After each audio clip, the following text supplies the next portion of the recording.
네, 오늘 시장에서 반응하고 있는 섹터와 종목들 텔레그램 방에서 발빠르게 찾아서 투자 아이디어를 전해드리는 시간입니다. 여기에 이제 두 분의 출연자들과 함께 섹터 그리고 종목에 대한 전략까지 세워드리고 있는데요. 투자텔미 지금 바로 시작하겠습니다. 오늘 함께할 두 분 먼저 소개해드릴게요.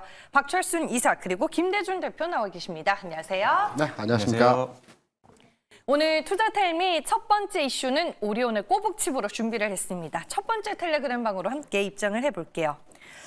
이 오리온의 꼬북칩이 미국 내 젊은 소비층을 중심으로 인기가 높아지고 있다고 합니다. 오늘 이제 관련 기사가 상당히 많이 나왔고 텔레그램 방에서도 이 많은 방에서 공유가 이뤄졌는데요. 저의 최애 과자 중에 하나도 이 꼬북칩입니다. 장 보러 가면 늘 사오는 과자 중에 하나인데 그렇다면 미국인들 사이에서 왜 이 꼬북칩이 이렇게 인기가 많은 건지 인기의 이유와 비결에 대해서 한번 정리를 해봤습니다. 먼저 오리온의 꼬북칩 같은 경우에는 K푸드 최초로 미국 5 빌로우에 입점을 하게 됐습니다. 이 5 빌로우는 $5 이하 가격대 상품을 주력으로 판매하는 이 미국의 대표 저가형 할인점 체인이라고 하는데요. 저도 안 가봐서 모르겠지만 한국으로 치면은 다이소 정도가 되지 않을까 싶은데 일단은 10대들의 놀이터라고 불리는 곳이라고 합니다. 이 미국 5 빌로우에 꼬북칩이 입점을 하게 됐고 지난해 이제 국내에서 생산해서 미국으로 수출한 꼬북칩 매출만 120억 원이고 6년 만에 무려 200배 가까이 성장을 이뤄냈다고 합니다. 그리고 지금 판매처가 대폭 확대가 되면서 올 한 해 북미에서만 200억 원의 매출 예상이 되고 있고요. 미국 소비자들의 평가를 들어보면 일단 꼬북칩은 기존에 볼 수 없었던 색다른 스낵이다. 이런 얘기가 있습니다. 하지만 이런 인기에 비해서 오리온의 주가는 지난 이틀 전에 신저가를 기록할 정도로 상당히 바닥에 머물러 있었습니다. 다른 음식료 관련주들이 고공행진을 할 때 오리온의 주가만 참 못 갔다 이런 생각들 많이 하실 것 같고요. 일단 오늘은 이 꼬북칩에 대한 모멘텀으로 주가가 움직이고는 있지만 역시나 그렇게 강하지는 또 못합니다. 2% 넘게 오르면서 91,100원에 거래가 되고 있습니다. 박철순 이사, 오리온이 다른 음식료주에 비해서 주가가 못 갔던 이유는 뭘까요? 일단 최근에 이제 이 음식료 섹터가 잘 갈 때 네. 가장 또 강했던 게 삼양식품이잖아요. 네. 그런데 삼양식품과 비교를 하면은 사실 실적 전망이라든지 그동안의 성장률을 봤을 때 극명하게 차이가 납니다. 예를 들어서 지금 잠시 보여드릴 텐데 오리온 같은 경우 지금 화면에 보이실지 모르겠지만 일단 작년에 한 4,900억 원대 영업이익을 달성을 했었고요. 올해 이제 한 5,500억 원대 기대를 하고 있습니다. 그런데 반면에 주가가 급등을 했었던 삼양식품으로 바꿔보면 작년에 1,400억 원대에서 영업이익이 3,000억 원대까지 급등을 했다는 거죠. 주식은 어떻게 보면 미래 성장, 미래 실적 성장에 따라서 이걸 선반영하는 부분이 있는데 이와 비교한다면 당연히 주가 흐름은 나뉠 수밖에 없었다, 차별화가 될 수밖에 없었다 이렇게 보시면 될 것 같고요. 그리고 꼬북칩 얘기가 좀 나왔는데 이게 아까 200억 원이라고 하셨잖아요. 올해 매출이, 네. 예상 매출이. 근데 전체 연 매출 대비했을 때 100분의 1도 안 됩니다. 아직 이거 가지고 펀더멘털이라든지 밸류에이션을 평가할 수 있는 부분은 아니고 그리고 가장 이 주가가 못 갔던 이유 중에 하나가 실적이 안 나왔던 이유들인데 사실 중국이라든지 러시아 쪽에서 판매 채널 쪽이 약간 줄거나 또는 이제 아예 정지까지 된 경우가 많이 생겼었거든요. 그러다 보니까 중국과 러시아 쪽에서 이 어떤 수요에 대한 공백들 그리고 매출에 대한 공백이 생기다 보니까 이것 때문에 좀 리스크 요인이 있구나라고 시장 참여자들이 판단을 하면서 역시나 상대적으로 다른 종목 대비했을 땐 매력이 좀 떨어진다라고 했던 부분들이 있었고요. 다음에 이제 리가켄바이오 인수를 했을 때 급락이 나왔습니다. 차트를 한번 보여드릴 텐데 올 초에 이제 급락이 한번 나왔죠, 오리온이. 이 당시에 이제 이슈가 있었던 게 리가켄바이오라는 회사를 인수를 했었어요. 그 당시에는 레고켄바이오였죠. 그래서 급락이 나왔었는데 이유는 뭐냐면 식품 회사가 갑자기 이제 제약바이오 관련된 회사를 인수하다 보니까 너무 본업과 무관된 게 아니냐라는 부분 때문에 투심이 좀 약화됐던 부분도 있고요. 이로 인해서 급락 나온 이후에 계속 지지부진한 흐름이 이어지고 있는 상황이고 사실 다만 이제 기대가 되는 부분은 있습니다. 리가켄바이오가 최근에 주가 흐름도 굉장히 좋고 실적도 이제 턴어라운드가 기대가 되는 부분도 있고 그 당시 이제 유증으로 받았던 자금 7천억 원 정도가 되는데 이 자금 가지고 이제 공격적으로 투자를 할 수 있는 상황이 됐거든요. 이제 제약바이오 쪽에서 아무래도 현금이 굉장히 중요한데 투자 금액을 모았고 이로 인해서 다수의 이제 임상이라든지 이런 일정들이 하반기에 많이 기대 요소들이 있습니다. 그래서 일정으로도 리가켄바이오 주가 기대감도 좀 있기 때문에 오리온이 지금까지는 이제 리가켄바이오 인수로 좀 약간 투심이 좀 떨어졌었지만 이제 이런 부분들은 선방이 됐고 오히려 리가켄바이오가 이제 잘 가고 좋은 모습을 보여주면 오히려 이게 또 주가에 좀 좋은 영향을 줄 수 있지 않을까라는 생각이 있습니다. 그리고 지금 현 시점에서 본다면 일단 실적은 좀 정체되어 있고 해외 매출이라든지 이런 것들이 좀 문제가 좀 있긴 하지만 그래도 안정적인 실적을 뽑아내고 있고 영업이익률도 한 10%대 후반 정도 나오고 있는 회사이기 때문에 일단 안정성은 확실하다. 그리고 기존에 있었던 뭐 채널들의 문제들도 해결이 됐다는 걸로 지금 알려지고 있는 상황이기 때문에 이제는 회복이 남아 있는 상황에서는 지금 같은 바닥권에서는 서서히 좀 관심을 가질 필요가 있겠다. 이렇게 정리하도록 하겠습니다. 뭐 회사 좋은 거는 다 알겠고 네. 네. 주가 측면에서 오리온 지금 바닥에 머물러 있는데 사기에도 딱 적합한 가격이다라고 말씀을 하시는 거예요, 그러면? 네, 저는 지금 상황에서는 천천히 들어갈 만할 것 같아요. 일단 하반기 정도를 투자 시점으로 보고 들어간다고 한다면 네. 충분히 가능합니다. 일단 다만 지금 기술적으로 지금 올해 들어와서 저점을 만들었던 선이 있잖아요. 그림 한번 그려야 될 텐데 이 부분을 한번 뚫을 때 저항이 나올 수도 있습니다. 그래서 오늘 이제 이 부분에서 다시 한번 걸림돌이 나오면서 윗꼬리를 좀 달고 있는 모습이지만 위에 안착해서 올해 저점을 다시 한번 위로 안착을 한다라고 한다면 하반기 보면서 천천히 분할 매수 관점에서 접근하시면 수출 지표라든지 이런 것들 개선되는 모습 보이면서 주가도 조금은 어느 정도 회복 가능하다고 보고 있으니까요. 하반기 종목으로 한번 지켜보시면 좋을 것 같습니다. 알겠습니다. 오리온에 대한 투자 의견 체크를 해봤습니다. 다음 이제 텔레그램 방으로 이동을 해서 7월 라면 잠정 수출 데이터를 집계해 보도록 하겠습니다.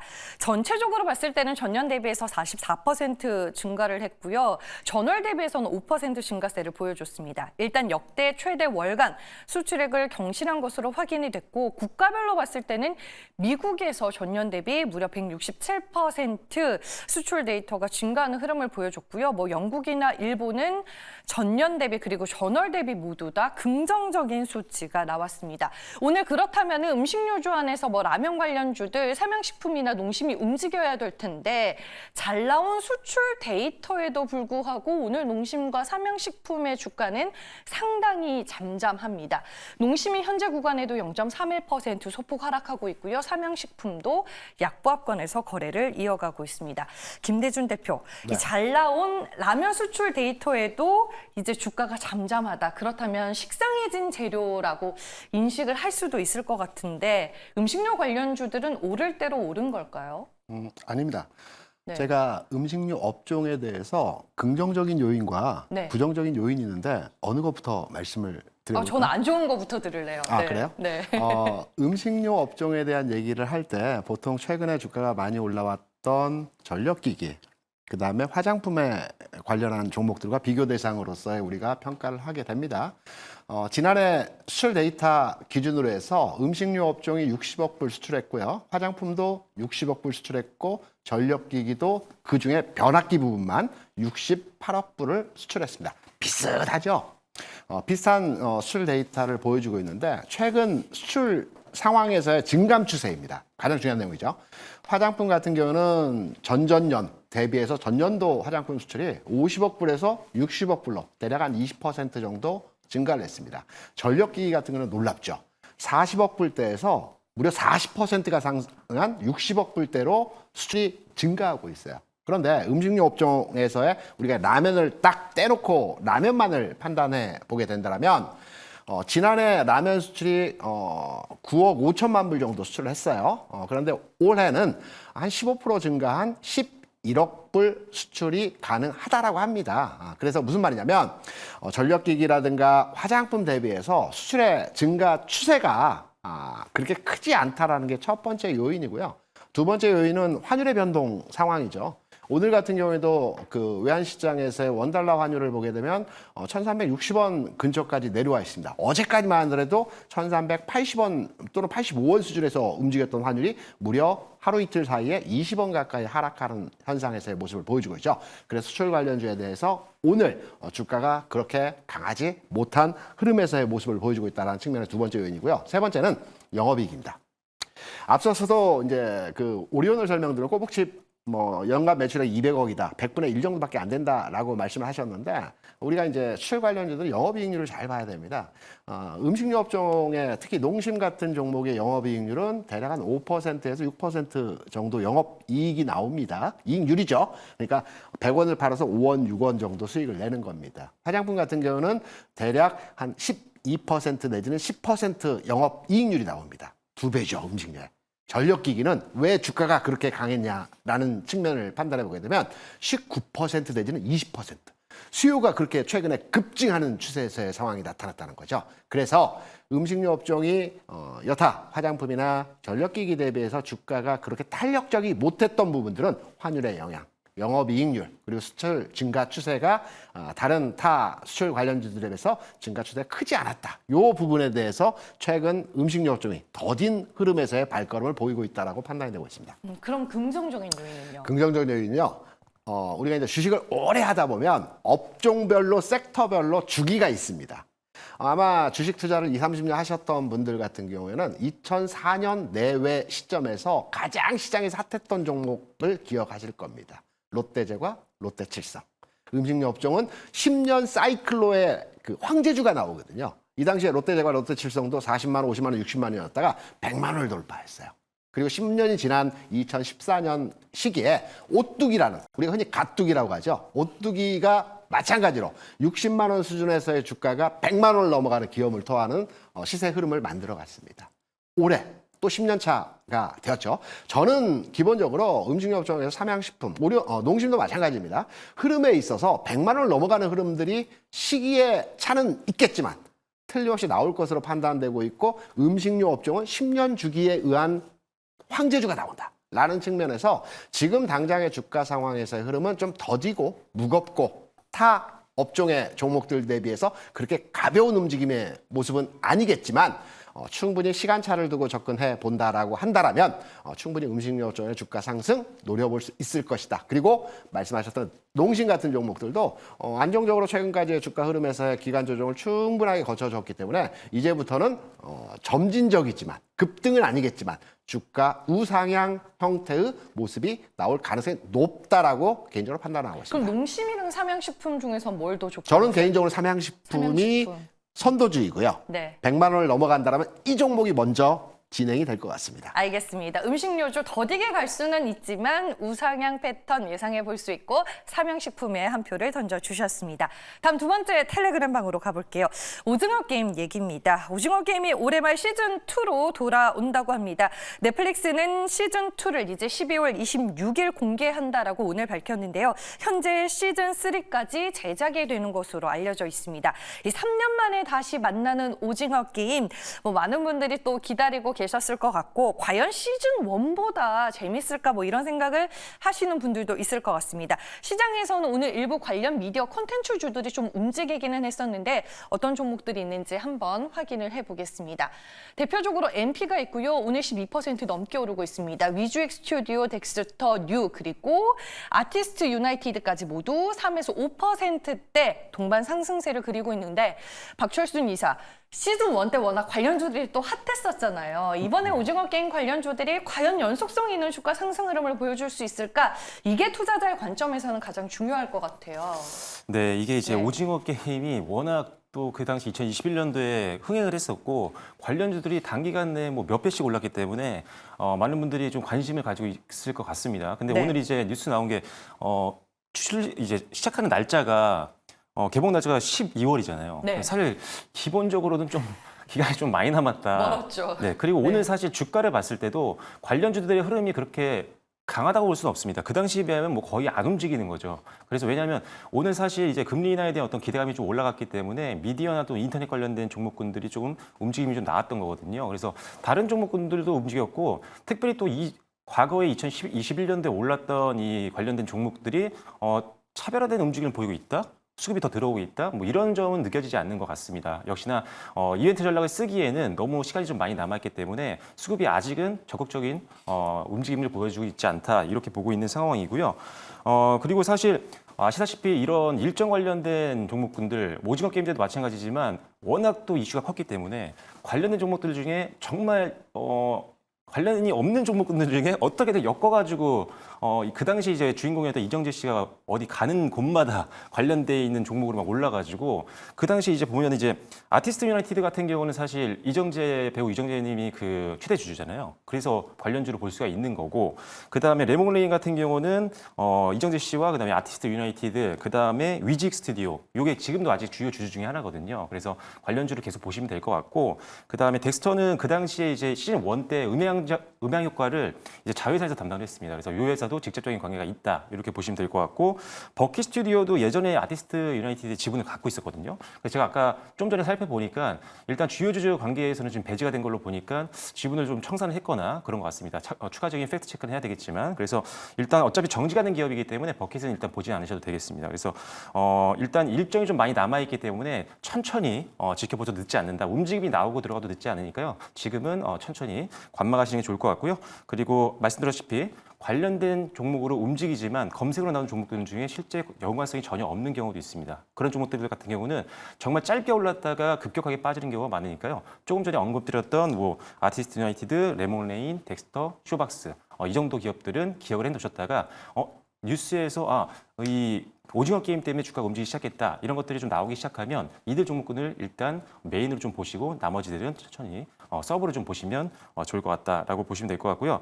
지금은 사실 대외 변수에 강한 종목군들이 좀 강한 편이기 때문에 이왕이면은 2분기 실적 좀 좋고 그 다음에 하반기에도 실적 성장 가능성이 높은 쪽으로 가는 게 좋습니다. 대다수의 지금 관련된 종목군들이 실적이 그리 좋지 않고 주가도 네. 바닥권이 있기 때문에 현실을 지금 반영하고 있는 거거든요. 그래서 지금은 일정도 많이 남았고 그리고 실적도 부진한 기업들이 많다 보니까 천천히 지켜보는 게 좋겠다라고 말씀드리겠습니다. 지금 볼 섹터는 아니다라고 결국 말씀을 해주셨습니다. 뭐 앞서서 언급해 주셨다시피 12월 말이면 아직 기간도 많이 남아있고 김대중 대표 네. 시즌2가 시즌1보다 네. 훨씬 더 재밌어야지 그럼요. 관련주들의 주가가 또 드라마틱하게 움직일 것 같거든요. 어떤 매매 방식으로 접근해야 한다라고 보세요? 저는 지금 봐야 된다고 생각을 하고 그래요? 있고요. 네, 지금 봐야 됩니다. 우리가 콘텐츠 종목을 판단할 때는 엔터 콘텐츠, 동일 업종으로 해석을 많이 합니다. 이 또한 긍정 요인과 부정 요인이 있습니다. 그럼 부정 요인부터 제가 말씀을 드릴게요. 네. 우리가 이제 외주 콘텐츠 제작을 국내사들이 많이 합니다. 주로 이제 넷플릭스에서 외주를 주고 국내사가 그거를 제작을 해서 방영을 하는 형태로 진행이 되는데요. 환경은 좋아졌어요. 왜냐하면 넷플릭스에서 외주 제작을 진행을 할 때 보통 100억짜리 프로그램이다. 그러면 110억을 준다고 합니다. 또는 120억을 준다고 합니다.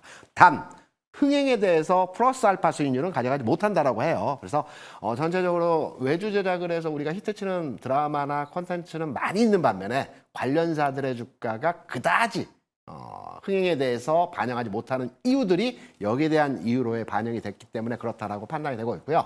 이제 긍정 요인을 한번 판단해 보겠습니다. 엔터 콘텐츠는 여름에 강합니다. 제가 이제 뇌피셜로 말씀드리는 게 아니고요. 아마 시간이 되시면 주가 흐름에서의 엔터주들 또 콘텐츠주들 주가 흐름을 한번 연차대로의 흐름을 한번 지켜보시기 바랍니다. 통상적으로 뭐 여름에 뭐 공연이 많고 방학 기간이고 뭐 이런 이유도 있겠지만 특징적으로 앞서 말씀드린 대로 음식료가 10년 주기설로 큰 흐름에서 대박주가 나온다라고 한다면 엔터주는 매년 상반기와 하반기에는 주가 좀 약세 현상을 보여주지만 여름 흐름에서는 굉장히 주가의 탄력적인 흐름들을 과거에 한 4, 5년 동안 계속해서 보여줬다라는 점. 그래서 엔터 콘텐츠 흐름에서의 주가 상황을 판단해 볼 때 지금 여름 돌입하지 않습니까? 7, 8, 9 여름이라고 본다면 이제 바닥 짚고 상승으로 터닝 포인트의 전환 포인트가 나오는 지점에서 흐름이기 때문에 저는 엔터주 콘텐츠주 오늘 상승에서의 흐름은 조금 의미가 있다. 그래서 관심을 가져도 될 것 같다라고 판단합니다.